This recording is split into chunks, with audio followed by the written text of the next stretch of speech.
இயேசுவின் அருளில் திளைத்திடும் உலகே ஏதில்ல குலமாய் பலியிட வருக. இயேசுவின் அருளில் திளைத்திடும் உலகே தேவனாம் இயேசுவின் திருப்பலியுடனே நாமெல்லாம் பலியாய் மாறிட வேண்டும். தேவனாம் இயேசுவின் திருப்பலியுடனே நாமெல்லாம் பலியாய் மாறிட வேண்டும். வாழ்க்கையின் ஏக வளம் தரும் ஊற்றாய், வாழ்க்கையின் ஏக வளம் தரும் ஊற்றாய் போற்றி நாம் பலியை தினம் செய்ய வேண்டும். இயேசுவின் அருளில் திளைத்திடும் உலகே. தந்தை மகன் தூய ஆவியாரின் பெயராலே ஆமென். நம் ஆண்டவராகிய இயேசு கிறிஸ்துவின் அருளும் கடவுளின் அன்பும் தூய ஆவியாரின் நட்புறவும் உங்கள் அனைவரோடும் என்றும் இருப்பதாக. உம் ஆன்மாவோடும் இருப்பதாக. ஆண்டவரது சட்டத்தை பற்றி இரவும் பகலும் சிந்திக்கின்றவர் பேறு பெற்றவர். அவர் உரிய காலத்தில் அதன் கனி தருவார். இயேசுவில் பிரியமுள்ள சகோதரிகளே, சகோதரர்களே, அருள்பணியாளர் மறை வல்லுனர் புனித ஜெரோம் அவர்களை திரு அவை இன்றைக்கு நமக்கு நினைவுபடுத்துகிறது.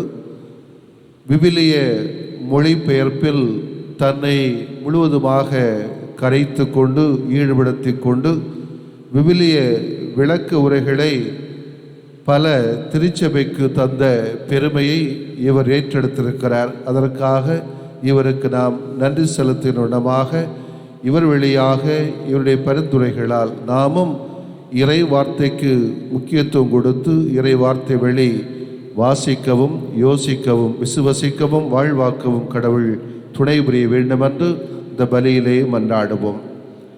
இன்றைய பலியானது 40 நாட்களாக நினைவிலே வாழுகின்ற செபஸ்டினாள் என்ற சகோதரிக்காக நினைவு பலியாக ஒப்பு கொடுக்கப்படுகிறது. அதே வேளையில் நினைவில் வாழுகின்ற சக்கரியாஸ் செல்வீனம்மாள் என்ற சகோதர சகோதரிக்காகவும் இந்த பலி நினைவு பலியாக கொண்டாடப்படுகிறது. இவர்களை வாழ வைத்த கடவுளுக்கு நன்றி செலுத்துகிற வேளையில் தெரிந்தோ தெரியாமலோ செய்து கொண்ட அத்தனை குறைகளையும் குற்றங்களையும் கடவுள் மன்னித்து இவர்களுக்கு நிறை வாழ்வை விண்ணகத்தில் தொடர்ந்து தர வேண்டுமென்று இவர்களுக்காக இந்த பலியிலே மன்றாடுவோம்.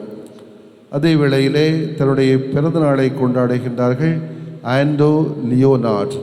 இவருக்கு நம்முடைய பிறந்தநாள் வாழ்த்துக்களையும் செபங்களையும் உரித்தாக்கி கொள்கின்றோம். கடவுள் இவருக்கு கொடுத்துள்ள வாழ்க்கையை மீண்டுமாக மேலும் வளமையாக்க இவருக்காக இந்த பலியிலே செபிக்க இந்த பலியை ஒப்பு கொடுக்க உங்களை அன்போடு அழைக்கின்றேன். இந்த பலியை தக்க விதமாக கொண்டாட நமது குறைகளை ஏற்போம், மன வருந்துவோம், இறை இரக்கத்திற்காக மன்றாடுவோமாக.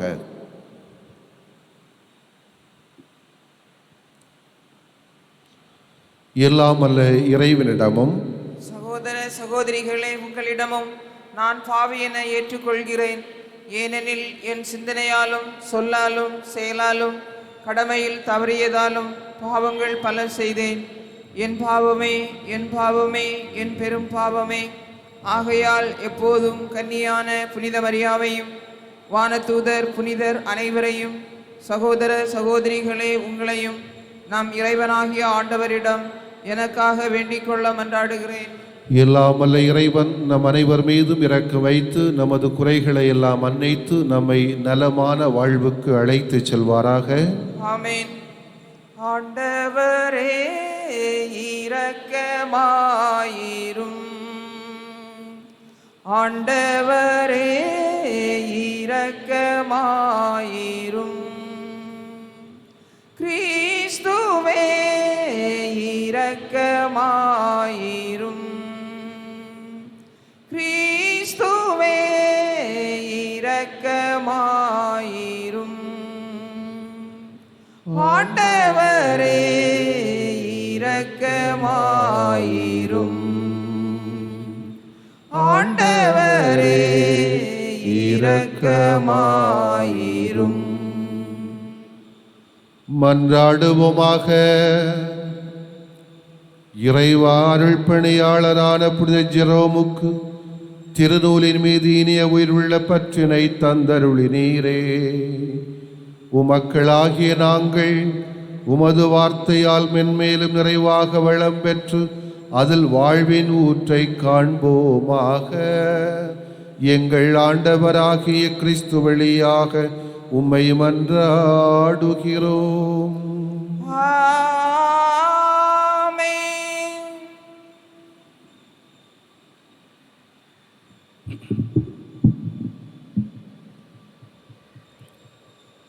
இறைவன் முன் நேர்மையாயிருப்பதுபடி. யோபு நூலிலிருந்து வாசகம். 9ஆம் அதிகாரம் 1 முதல் 12 மற்றும் 14 முதல் 16 வரையுள்ள இறை வார்த்தைகள். யோபு தன் நண்பர்களுக்கு கூறிய மறுமொழி. உண்மையில் இது இவ்வாறு என்று அறிவேன். ஆனால் மனிதர் இறைவன் முன் நேர்மையாயிருப்பதுபடி. ஒருவர் அவருடன் வழக்காட விரும்பினால் 1000-ல் ஒன்றுக்கேனும் அம்மனிதரால் பதிலளிக்க முடியுமா? இறைவன் உள்ளத்தில் ஞானம் உள்ளவர், ஆற்றலில் வல்லவர். அவருக்கு எதிராய் தம்மை கடினப்படுத்தி வளமுடன் வாழ்ந்தவர் யார்? அவர் மலைகளை அகற்றுவார், அவை அதை அறியா. அவர் சீற்றத்தில் அவைகளை தலைகீழாக்குவார், அசைப்பார் அவர் நிலத்தை அதனிடத்தினின்று. அதிரும் அதனுடைய தூண்கள். அவர் கட்டளையிடுவார், கதிரவன் தோன்றான். அவர் மறைத்திடுவார் விண்மீன்களை. தாமே தனியாய் வானத்தை விரித்தவர். ஆழியின் முதுகை மிதித்து நடந்தவர்.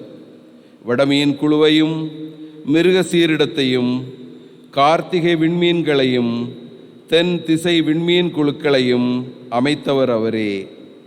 உணர்ந்திட இயலா பெரும் செயல்களையும் கணக்கிட முடியா அரும் செயல்களையும் ஆற்றுனர் அவரே. இதோ என் அருகே அவர் கடந்து செல்கையில் நான் பார்க்க முடியவில்லை, நழுகி செல்கையில் நான் உணர முடியவில்லை. இதோ அவர் பறிப்பாரானால் அவரை மறைப்பார் யார்? யாது செய்கின்றீர் என அவரை கேட்பார் யார்? இப்படி இருக்க எப்படி நான் அவருக்கு பதிலுரைப்பேன்? எதிர் நின்று அவரோடு எச்சல் தொடுப்பேன். நான் நேர்மையாக இருந்தாலும் அவருக்கு பதிலுரைக்க இயலேன். என் நீதிபதியிடம் நான் இரக்கத்தையே கெஞ்சுவேன். நான் கூப்பிட அவர் பதிலுரைப்பினும் என் வேண்டுதலுக்கு அவர் செவி கொடுப்பார் என்று நம்புவதற்கில்லை. இது ஆண்டவர் வழங்கும் அருள்வாக்கு. இறைவா உமக்கு நன்றி. பதிலுரை பாடல். பல்லவி. ஆண்டவரே, என் மன்றாட்டு உம் திருமுன் வருவதாக. ஆண்டவரே, என் மன்றாட்டு உம் திருமுன் வருவதாக. ஆண்டவரே, நாள்தோறும் உம்மை நோக்கி மன்றாடுகிறேன். உம்மை நோக்கி என் கைகளை கூப்புகின்றேன். பல்லவி. ஆண்டவரே, என் மன்றாட்டு உம் திருமுன் வருவதாக. இறந்தோர்க்காகவா நீர் வியத்தகு செயல்கள் செய்வீர்? கீழுலகின் ஆவிகள் எழுந்து உம்மை புகழுமோ? பல்லவி. ஆண்டவரே, என் மன்றாட்டு உம் திருமுன் வருவதாக. கல்லறையில் உமது பேரன்பு எடுத்துரைக்கப்படுமா? அளவின் தலத்தில் உமது உண்மை அறிவிக்கப்படுமா? பல்லவி. ஆண்டவரே, என் மன்றாட்டு உம் திருமுன் வருவதாக. இருட்டினில் உம் அரும் செயல்கள் அறியப்படுமா? மறதி உலகில் உம் நீதிநெறி உணரப்படுமா? பல்லவி. ஆண்டவரே, என் மன்றாட்டு உம் திருமுன் வருவதாக.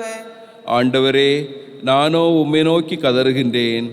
காலையில் உம்மை நோக்கி மன்றாடுகின்றேன். பல்லவி. ஆண்டவரே, என் மன்றாட்டு உம் திருமுன் வருவதாக. ஆண்டவரே, என்னை ஏன் தள்ளிவிடுகின்றீர்? உமது முகத்தை என்னிடமிருந்து ஏன் மறைக்கின்றீர்? பல்லவி. ஆண்டவரே, என் மன்றாட்டு உம் திருமுன் வருவதாக. அல்லேலூயா அல்லேலூயா அல்லேலூயா அல்லேலூயா அல்லேலூயா அல்லேலூயா. கிறிஸ்துவை ஆதாயமாக்கிக் கொள்ள எல்லாவற்றையும் குப்பையாக கருதுகிறேன்.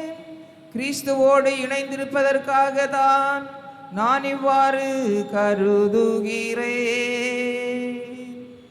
அல்லேலூயா அல்லேலூயா அல்லேலூயா. ஆண்டவர் உங்களோடு இருப்பாராக. உம் ஆன்மாவோடும் இருப்பாராக. தூய லூக்கா எழுதிய நற்செய்தியிலிருந்து வாசகம். ஆண்டவரே மாட்சி உமக்கே. அக்காலத்தில் இயேசு சீடர்களோடு வழி நடந்தபோது ஒருவர் அவரை நோக்கி, நீர் எங்கே சென்றாலும் நானும் உம்மை பின்பற்றுவேன் என்றார்.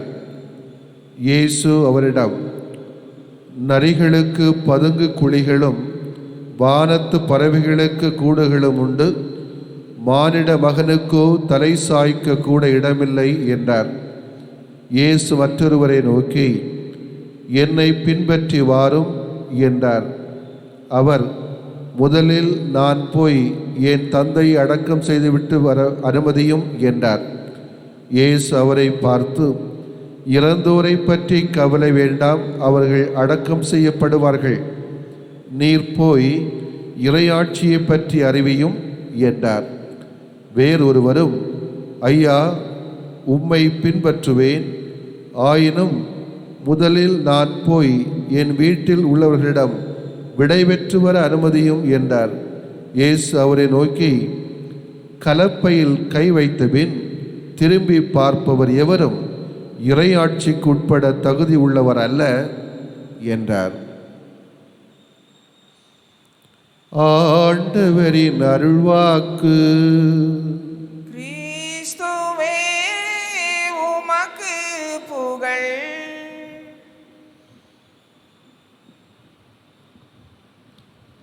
லால் பகதூர் சாஸ்திரியின் சுயசரிதை இப்படி ஒரு சிறிய நிகழ்வை எடுத்து காட்டுகிறது. இந்த லால் பகதூர் சாஸ்திரி முன்னாள் பிரதம மந்திரி.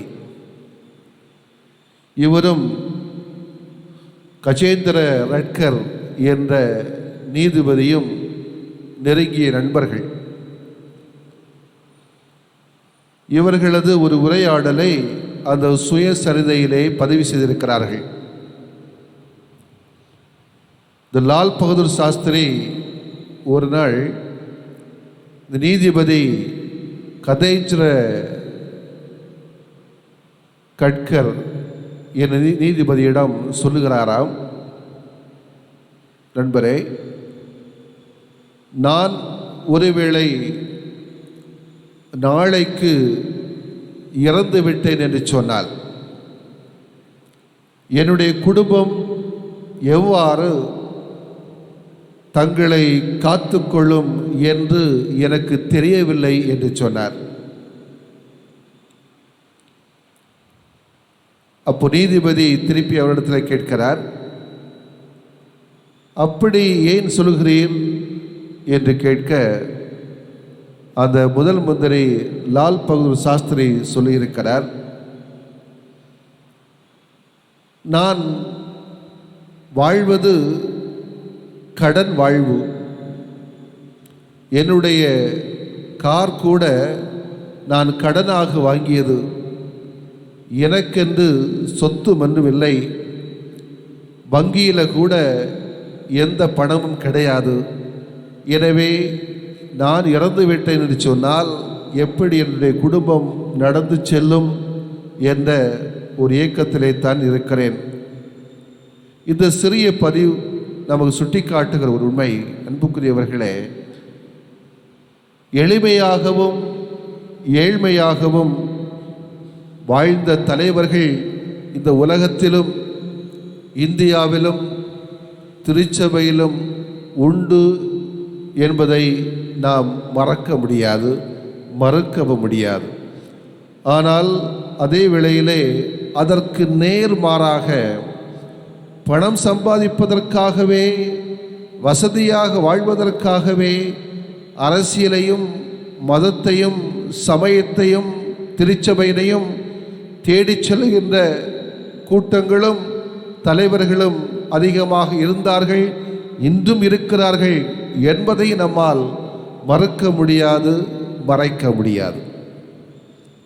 இதை அறிந்த ஆண்டவர் இயேசு கிறிஸ்து இன்றைக்கு நற்செய்தி வாசகத்தின் வாயிலாக சொல்லுகிறார், என்னை நீ பின்பற்ற வேண்டும் என்று சொன்னால் எளிமையான வாழ்க்கையை வாழ்ந்து காட்ட வேண்டும், உயிரோட்டமுள்ள ஒரு வாழ்க்கை வாழ்ந்து காட்ட வேண்டும், லட்சியமிக்க வாழ்க்கையை நீ வாழ்ந்து காட்ட வேண்டும் என்று இறைவார்த்தை வெளியாக சொல்லுகிறார். இந்த ஆண்டவர், இந்த இறைவன், இந்த மெசியா மிகவும் வசதியாக வாழ்ந்திருக்க வேண்டிய ஒரு நபர். ஆனால் தன்னை அந்த மக்களோடு ஐக்கியப்படுத்திக் கொள்வதற்காக அவர் மேற்கொண்ட ஒரு பாணி என்ன? ஆங்கிலத்தில் சொல்வார்கள் இன்கார்னேஷன், மனு உரு எடுக்கிறார். அதிலும் குறிப்பாக மனு உருவ எடுத்த இந்த ஆண்டவர் இயேசு கிறிஸ்து தன்னை மேலும் ஐக்கியப்படுத்தி கொள்வதற்காக மக்களோடு, அதிலும் குறிப்பாக அடித்தட்டு மக்களோடு தன்னை ஐக்கியப்படுத்திக் கொள்வதற்காக அவர் எடுத்துக்கொண்ட வாழ்க்கை முறை எளிய வாழ்வு. இதைத்தான் இன்றைய நற்செய்தி வாசகத்துடைய முதல் பகுதி சுட்டி காட்டுகிறது. நரிகளுக்கு பதுங்கு குழிகளும் வானத்து பறவைகளுக்கு கூடுகளும் உண்டு, மானிட மகனுக்கோ தலை சாய்க்க கூட இடமில்லை. எனவே இப்படிப்பட்ட ஒரு எளிய வாழ்க்கை தான் நீ வாழ வேண்டும் என்று தன்னை பின்பற்றி வருகின்ற போதகர்களுக்கும் கிறிஸ்தவர்களுக்கும் சீடர்களுக்கும் ஆண்டவர் இயேசு கிறிஸ்து வலியுறுத்துகின்ற செய்தி. இன்றைய காலத்திலே இன்றைய சீடத்துவம் கேள்விக்குறியாகத்தான் இருக்கிறது. சிலர் இருக்கிறார்கள், இல்லை என்று சொல்வதற்கில்லை, ஏழையாக ஏழ்மையாக எளிய தன்மையிலே வாழுகின்ற கிறிஸ்தவர்கள் போதகர்கள் சீடர்கள் இது இருக்கத்தான் செய்கிறார்கள். ஆனால் நம்முடைய கவனமெல்லாம் அதிகமான மக்கள் எப்படி இருக்கிறார்கள் என்பதுதான். எனவே இன்றைக்கு பலர் சுய லாபத்திற்காக, வசதியான வாழ்வுக்காக, சொகுசும் மவுசும் பவுசும் பெறுவதற்காக லட்சியங்கள் இல்லாமல் ஏனோதானோ என்று தடவி செல்கிற ஒரு கிறிஸ்தவ பண்பையும், குறுக்கு வழிகளிலே உயர்நிலைகளை அடைவதற்காக ஏதோதோ பேசுகிற செய்கிற கூட்டங்கள் எல்லாம் இன்றைக்கு இயேசுவின் சீடர்களாக மாறுகின்ற சூழலிலே நம்ம தோன்றுகிறது, ஏதோ ஒரு கோளாறு அங்கே இருக்கிறது என்பது புரிகிறது. எந்த கோளாறு என்பதை அவரவர் தான் புரிந்து கொள்ள வேண்டும். அதை தீர்ப்பிடுவதற்கு என்னால் ஒன்று சொல்ல முடியாது. ஆனால் ஒன்றே ஒன்று மட்டும் உண்மை, கலப்பையில் கை வைத்த பின்பு திரும்பி பார்க்காதே. இறைவனுடைய பணிக்காக உன்னை அர்ப்பணித்து கொண்டாய் என்று சொன்னால் நேர்கொண்ட பார்வையிலே இயேசு என்ன பார்வையிலே பணியை செய்தாரோ, இழந்தாலும் இறப்பு வந்தாலும், இறப்பு நேரிடினும் சாவு வந்தாலும், கொலை செய்யப்பட்டாலும் அந்த இயேசுவுக்கு பின்னால் செல்ல வேண்டும் என்பதைத்தான் இன்றைய நற்செய்தி வாசகத்துடைய கடைசி பகுதியிலே நமக்கு சுட்டி காட்டுகிறார். இது ஒரு சீடத்துவம் என்பது எளிய காரியமல்ல, இது ஒரு சவால் மிக்க ஒரு பணி. இந்த காலகட்டத்திலே மிகவும் மிகவும் சவால் மிக்க பணி. இந்த சவால் மிக்க பணியை செய்ய வேண்டும் என்று சொன்னால் சீடர்கள் நம்ப வேண்டிய ஒரே ஒரு நபர் கடவுள் மட்டுமே. அந்த கடவுளை நம்பாமல் பணத்தையும் சொகுசையும் பதவிகளை மட்டும் சீடர்கள் நம்பி வாழ்ந்தார்கள் என்று சொன்னால் அவருடைய பணி ஒரு தோல்விக்குரிய பணி. வெற்றிக்குரிய பணி என்று சொன்னால் எளிமையாக ஏழையாக ஏழ்மையிலே வாழ கற்றுக்கொள்ள வேண்டும், லட்சியத்தோடு வாழ வேண்டும். எளிமையாக ஏன் வாழ வேண்டும், பணி செய்ய வேண்டும் என்று சொன்னால் மற்றவர்கள் எளிதாக வாழ்வதற்கு சீடர்கள் எளிமையாக வாழ வேண்டியிருக்கிறது. ஆங்கிலத்தில் அழகாக சொல்வார்கள், we must live simply so that others may simply live. Amen.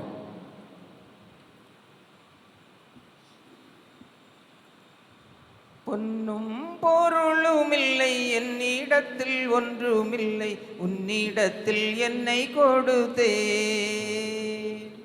சொந்தம் பந்தமும் எல்லாம் நீயே என சொல்லி வந்தேன், தந்தையும் என் தாயும் நீ என்றோ, நீயே என்னை ஆளும் மன்னவன் என்றோ.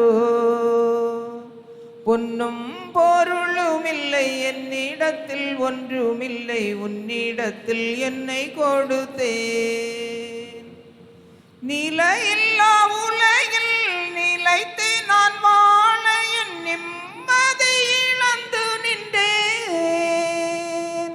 வளமில்லா வாழ்வினில் வசந்தங்கள் தேடி நான் அளவில்லா பாவம் செய்தேன். தனது இன்னுயிரை பலியென தந்தவரே, உனக்கு நான் எதை அளிப்பேன்? இன்று உனக்கு நான் எதை அளிப்பேன்? சகோதர சகோதரிகளே, என்னுடையது உங்களுடையதுமான இந்த பலி இல்லாமல் அன்பு தந்தை கேட்டதாகும்படி மன்றாடுவோமாக. ஆண்டவர் தமது பெயரின் புகழ்ச்சிக்காகவும் ஆட்சிக்காகவும் நமது நன்மைக்காகவும் புனித திரு அவை அனைத்தின் நலனுக்காகவும் உமது கையில் இருந்து இப்பலியை ஏற்றுக்கொள்வாராக. ஆண்டவரே, புனித ஜெரோமின் எடுத்துக்காட்டை பின்பற்றி நாங்கள் உமது வார்த்தையை உள்ளத்தில் இருந்து எங்களுக்கு அருள்வீராக. மீட்பு அளிக்கும் பலிப்பொருளை மாண்புக்குரிய உமக்கு ஒப்புக் கொடுக்க அதிக முனைப்புடன் எங்களை வரச் செய்வீராக. எங்கள் ஆண்டவராகிய கிறிஸ்து வழியாக உம்மை மன்றாடுகிறோம். ஆண்டவர் உங்களோடு இருப்பாராக. உம் ஆன்மாவோடும் இருப்பாராக. இதயங்களை மேலே எழுப்புங்கள். ஆண்டவரிடம் எழுப்பியுள்ளோம். நம் இறைவனாகிய ஆண்டவருக்கு நன்றி கூறுவோம். அது தகுதியும் நீதியும் ஆனது. ஆண்டவரே, தூயவரான தந்தையே, என்றும் உள்ள எல்லாம் அல்ல இறைவா, எந்நாளும் இவ்விடத்தில் நாங்கள் உமக்கு நன்றி செலுத்துவது மெய்யாகவே தகுதியும் நீதியுமாகும். எங்கள் கடமையும் மீட்புக்கு உரிய செயலுமாகும். உம்முடைய அன்பு திருமகன் வழியாக நீர் மனித இனங்களை படைத்தது போல மிகுந்த கனிவிரக்கத்தால் அவற்றை புதுப்பிக்கவும் திருவுளமானீர். ஆகவே படைப்புக்களரை துமக்கு பணிபுரிகின்றன. மீட்பு அடைந்தோர் அனைவரும் உம்மை ஏற்றவாறு புகழ்கின்றார்கள். உம்முடைய புனிதர்களும் ஒரே இதயத்தோராய் உம்மை போற்றுகின்றனர். எனவே வானதூதர்கள் அனைவரோடும் இணைந்து நாங்கள் உமது புகழை ஒரே குரலாய் பாடுவதாவது: தூயவர் வான்படைகளின் கடவுளமாண்டவர்.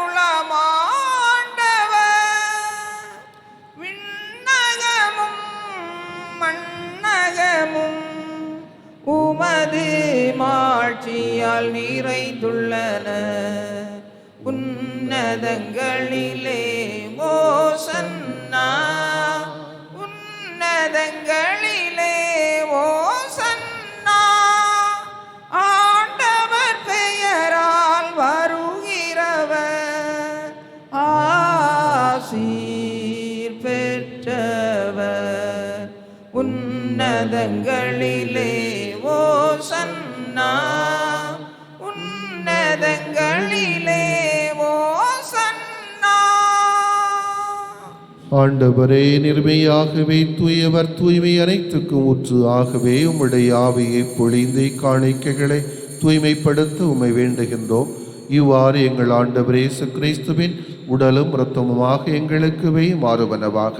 அவர் பாடுபட உளம் கனிந்து தம்மை கையளித்த போது அப்பத்தை எடுத்து நன்றி செலுத்தி அதை பிட்டு தம் சீடர்களுக்கு அளித்து அவர் கூறியதாவது: அனைவரும் இதிலிருந்து பெற்று உண்ணுங்கள், ஏனெனில் இது உங்களுக்காக கையளிக்கப்படும் என்னுடல்.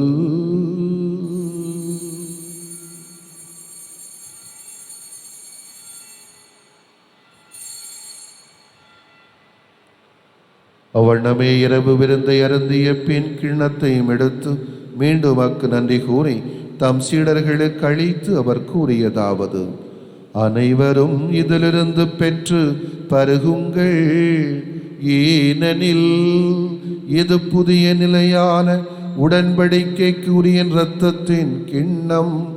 இது பாவ மன்னிப்புக்கென்று உங்களுக்காகவும் பலருக்காகவும் சிந்தப்படும். இதை என் நினைவாக செய்யுங்கள்.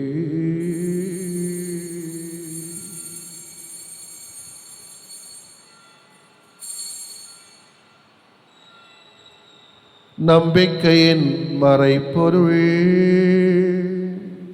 ஆண்டவரே, நீர் வருமளவும் உமது இறப்பினை அறிக்கையிடுகின்றோ, உமது உயிர்ப்பினையும் எடுத்துரைக்கின்றோ. ஆகவே ஆண்டவரே, நாங்கள் கிறிஸ்துவின் இறப்பினையும் உயிர்ப்பினையும் நினைவு கூர்ந்து வாழ்வு தரும் அப்பத்தையும் மீட்பு அளிக்கும் கிண்ணத்தையும் ஒப்புக் கொடுக்கின்றோம். திருமணின்று உமக்கு ஊழியம் புரிய தகுந்தவர்கள் என எங்களை ஏற்றுக்கொண்டீர். எனவே உமக்கு நன்றி செலுத்துகின்றோம். ஆண்டவரே, உலகெங்கும் பரவி இருக்கும் உமது திரு அவையை நினைவு கூர்ந்தருளும். எங்கள் திருத்தந்தை பிரான்சிஸ், எங்களது ஆயர் நசரேன், எல்லா திருநிலையினர் ஆகிய அனைவரோடும் உமது திரு அவை அன்பிலும் நம்பிக்கையிலும் லட்சிய வாழ்விலும் எளிய வாழ்விலும் நிறைய பெற்றிடச் செய்தருளும். உயிர்த்தெழும் எதிர்நோக்குடன் துயில் கொள்ளுகின்ற எங்களது பெற்றோர்களையும் சகோதரர் சகோதரிகளையும் இன்று நாங்கள் நினைவு கூறுகின்ற சக்கரியா செல்வி நம்மாள் மற்றும் செபஸ்டினாள் என்னும் எங்கள் சகோதர சகோதரிகளையும் இறந்தோர் அனைவரையும் இரக்கத்தோடு நினைவு கூர்ந்து முது திருமக ஒளியினுள் ஏற்றருளும். எங்கள் அனைவர் மீதும், குறிப்பாக இன்று தன்னுடைய பிறந்த நாளை கொண்டாடுகின்ற ஆண்ட்ரோ லியோனோட்ஸ் என்னும் எங்களது சகோதரர் மீதும் உமது அருளை அபரிவிதமாக பொழிந்தருளும். கடவுளின் கன்னை தாயான புனித மரியா, அவருடைய கணவரான புனித யோசேப்பு, புனித திருத்தூதர்கள், எங்களது பாச பாதுகாவலர் அற்புத குழந்தை இயேசு, இன்று விழா கொண்டாடுகின்ற ஜெரோம் புனிதர், இந்த உலகில் உமக்கு உந்தவராயிருந்தோராகிய புனிதர்கள் அனைவரோடும் நாங்கள் நிலை வாழ்வில் பங்கு கொள்ளும் தகுதி பெற்று திருமகனேசு கிறிஸ்து வழியாக உமை புகழ்ந்தேற்றும் வரமருள மன்றாடுகின்றோம். இவர் வழியாக இவரோடு இவரில் எல்லாம் வல்ல இறைவனாகிய தந்தையே, தூய ஆவியாரின் ஒன்றிப்பில் எல்லா புகழும் ஆட்சியும் என்றென்றும் உமக்கு உரியதே. ஆமென், ஆமென், ஆமென். மீட்பரின் கட்டளையால் கற்பிக்கப்பட்டு இறை படிப்பினையால் பயிற்சி பெற்ற நாம் துணிந்து பாடுவோம். விண்ணுலகில் இருக்கின்ற எங்கள் தந்தையே, உமது பெயர் தூயது என போற்ற பெறுக. உமது ஆட்சி வருக. உமது திருவுளம் விண்ணுலகில் நிறைவேறுவது போல மண்ணுலகிலும் நிறைவேறுக. எங்கள் அன்றாட உணவை இன்று எங்களுக்கு தாரும். எங்களுக்கு எதிராக குற்றம் செய்வோரை நாங்கள் மன்னிப்பது போல எங்கள் குற்றங்களை மன்னியும். எங்களை சோதனைக்கு உட்படுத்தாதேயும், தீமையிலிருந்து எங்களை விடுவித்தருளும். ஆண்டவரே, தீமைகள் அனைத்திலுமிருந்தும் எங்களை விடுவித்து எங்களது வாழ்நாளில் அமைதியை கனிவுடன் அருள உம்மை வேண்டுகின்றோம். முதிரக்கத்தின் உதவியால் நாங்கள் பாவத்திலிருந்து எப்போது விடுதலை பெற்று யாதொரு பயமின்றி நலமாய் வளர்வோமாக. நாங்கள் எதிர்நோக்கியிருக்கும் பேரின்பத்துக்காகவும் எம் மீட்பராகிய இயேசு கிறிஸ்துவின் வருகைக்காகவும் காத்திருக்கின்றோம். ஏனெனில் ஆட்சியும் வல்லமையும் ஆட்சியும் என்றென்றும் உமதே. ஆண்டவரே இயேசு கிறிஸ்துவே, அமைதி உங்களுக்கு விட்டுச் சொல்கின்றேன், என் சமாதானத்தை உங்களுக்கு அளிக்கிறேன் என்று உம் திருத்தூதர்களுக்கு மொழிந்தீரே. எங்கள் குற்றங்குறைகளை பாராமல் உமது திரு அவையின் நம்பிக்கையை கண்ணோக்கி உமது திருவுளத்துக்கு ஏற்ப அதற்கு அமைதியையும் நலமான வாழ்வையும் அளித்தருள்வீராக. என்றென்றும் வாழ்ந்து ஆட்சி செய்கின்றவர் நீரே. ஆமென். ஆண்டவருடைய அமைதி உங்களோடும் என்றும் இருப்பதாக. உம் ஆன்மாவோடும் இருப்பதாக. ஒருவருக்கொருவர் அமைதியின் வாழ்த்துக்களை பகிர்ந்து கொள்வோம். சமாதானம். உலகின் பாவங்களை போக்கும் இறைவனின் செம்மறியே, எங்கள் மேல் இரக்கமாயிரும். உலகின் பாவங்களை போக்கும் இறைவனின் செம்மறியே, எங்கள் மேல் இரக்கமாயிரும். உலகின் பாவங்களை போக்கும் இறைவனின் செம்மறியே, எங்களுக்கு அமைதியை அளித்தருளும்.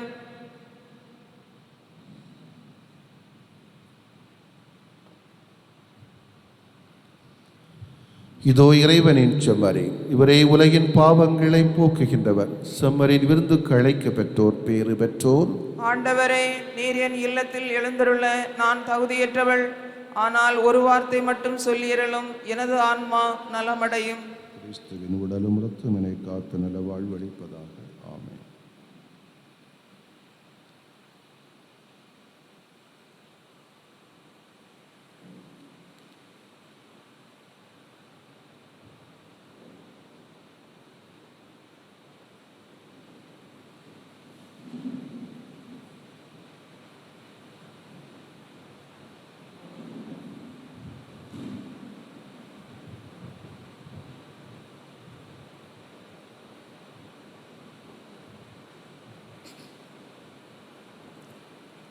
இயேசுவே, என் உள்ளம் வாருமே, என் உள்ளத்தில் நீர் வந்து தங்குமே.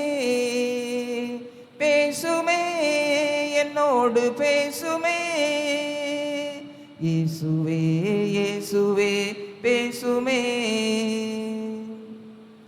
ஆசையாய் நான் காத்திருக்கின்றேன். ஆண்டவர் இயேசு என்னில் வர வேண்டும். ஆசையாய் நான் காத்திருக்கின்றேன். ஆண்டவர் இயேசு என்னில் வர வேண்டும். ஆண்டவர் இயேசு என்னில் வளர்ந்திட வேண்டும். ஆண்டவர் இயேசு என்னை ஆள்கொள்ள வேண்டும். இயேசுவே, என் உள்ளம் வாருமே, என் உள்ளத்தில் நீர் வந்து தங்குமே. பேசுமே, என்னோடு பேசுமே.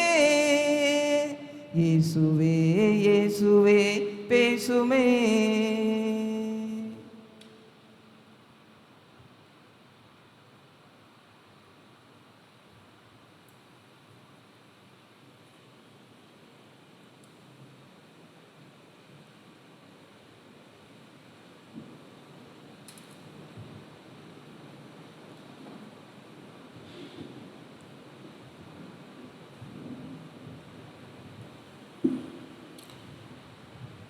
மன்றாடுவோமாக.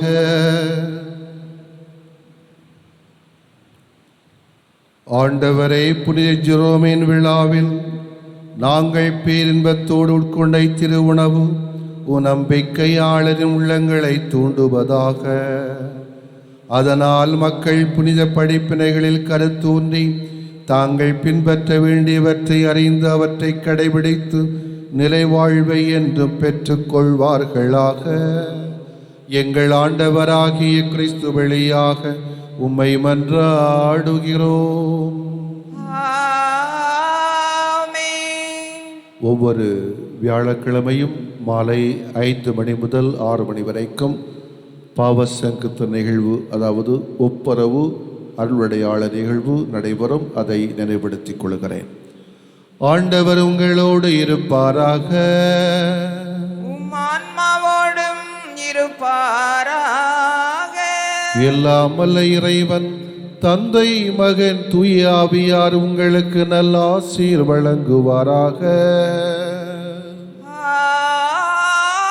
ஆமென். திருப்பலி நிறைவு பெற சென்று வாழுவோம். இறைவன் நம்மோடு. இறைவனுக்கு நன்றி. இடைவிடா சகாயமாதா,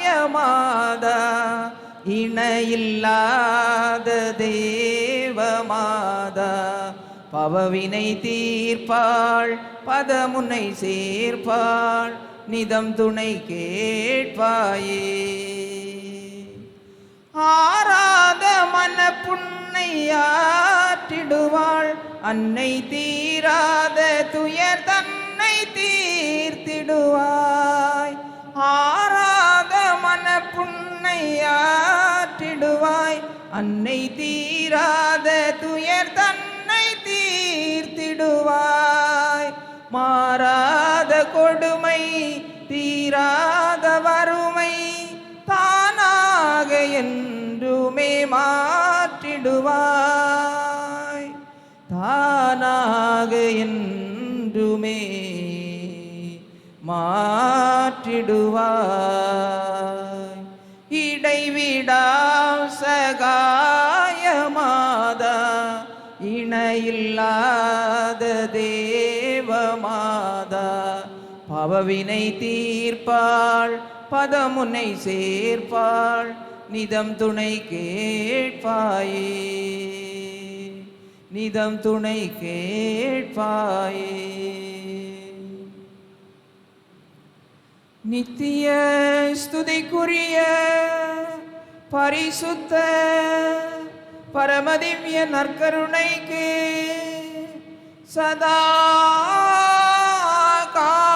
காலமும் ஆராதனையும் ஸ்துதியும் தோஸ்திரமும் நமஸ்காரமும் உண்டாக கடவது. அற்புத குழந்தை இயேசுவே, அடியோர்கள் மேல் இரக்கமாயிரும். தந்தை மகன் தூய ஆவியாரின் பெயராலே ஆமேன்.